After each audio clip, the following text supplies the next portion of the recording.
What is going on, guys? Welcome back to the IGL or Pokefinium. This is our week 2 verse Spooks, and we are bringing Tauros for the first time.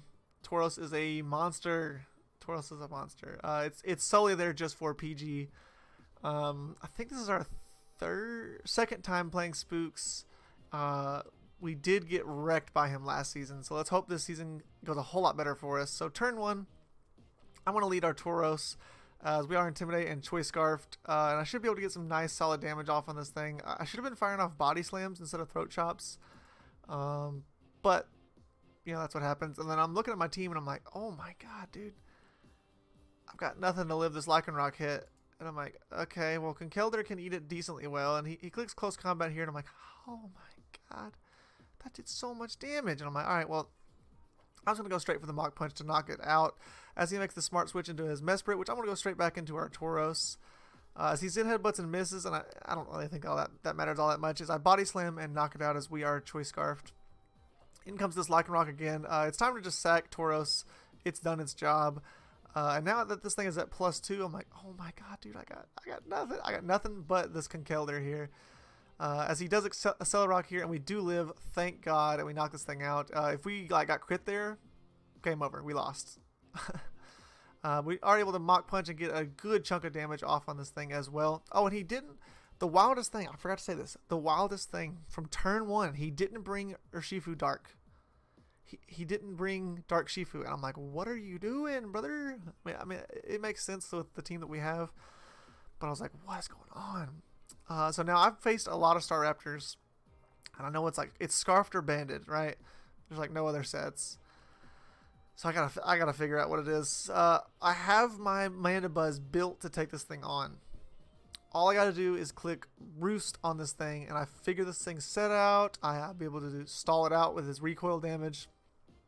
So go ahead and I send in my Mandibuzz, and he Brave Birds, and that does so much damage. I mean, my calc was saying I'm supposed to do like 50% for Scarf or something like that, or 45, something I could handle and roost off super easily, and then it does 64%, and I'm like, oh my god, dude, this is like, oh my god, another ad. Stupid YouTube. Come on, thank you. Oh my god, 2 ads in a row. Oh my god, what is going on? What is going on here, dude? My computer, you're killing me, dog. Okay, so all I gotta do here is Roost, because this is gonna do so much recoil damage to this thing. Like, let's see how much recoil. Look at that, look at that. It does like 28% recoil damage to this thing. I'm like, cool. All I gotta do is Roost, and then I'm like, I do 2 big idiot things here, back to back. So I click U-turn here instead of freaking roosting. Big idiot play. I mean, such a big idiot play, it's not even funny. But I could have been okay. So looking at that damage, it is adamant banded damage 100% of the time. That is guaranteed. It cannot be anything else. But for whatever reason, dude, I was like freaking out this whole battle. Don't want to lose the Spooks. It's a back and forth battle. We're 10 turns in and 4 Mons are dead. And I'm like, oh god. And in my head, for whatever reason, I thought this thing was still Scarfed. Like, I looked at the calc, I went, holy crap, that did so much damage. And I'm like, what to switch in here? I'm like, yikes, I don't even know. So I'm going to go into my Cinderace, and I'm like, I'm going to swap out and sack my Mandibuzz to get some more chip damage off. And I'm like, I think it's about right now. I go, no, I need to sack off my Indeedee as well.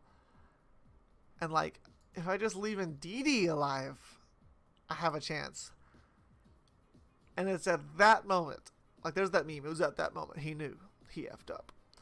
And I'm like, oh my god, this thing is banded. I'm such a freaking idiot. I think this outsped, because I'm pretty positive it was banded adamant. My Alakazam outsped. I could have just clicked Roost and Roost stalled all this thing off. I could have stayed in with Cinderace and clicked Pyro Ball. Nothing wants to switch into my Pyro Balls here. And at this moment, I said, oh my god, I'm such a freaking idiot, dude. And I trace his Reckless, which is useless, and I just Expanding Forest, knock this thing out. And I'm like, you blubbering idiot. I do make a good play of going in here to eat a crunch, barely. I mean, just absolutely barely. And he stays in, dying to the Powerball, and I'm like, heck yeah, dude. I see Dark Pulse here and kills me, and I'm like, okay, my Zam can eat this, and I can go for the Expanding Forest, knocking this thing out. Just don't flinch me, don't flinch me, don't flinch me. No flinch. And I'm like, sick. And then I'm looking at this calc, and I'm like, if this thing is like slightly offensive, I can knock this thing out. I'm like, sick. Bop. No, he's like assault vested. He's like, if I had Indeedee left, if I saved Cinderace, if I saved Mandibuzz, I had this game won. Easily. But I choked hard. Choked. It hurts. But that's okay. We're going to bounce back and we're going to move on to week 3. We are taking on Kyrak in week 3. But a 1-0 loss to Spooks is not bad, honestly. He's one of the best players in this league all around. That being that, I will see you guys in week 3. Peace out.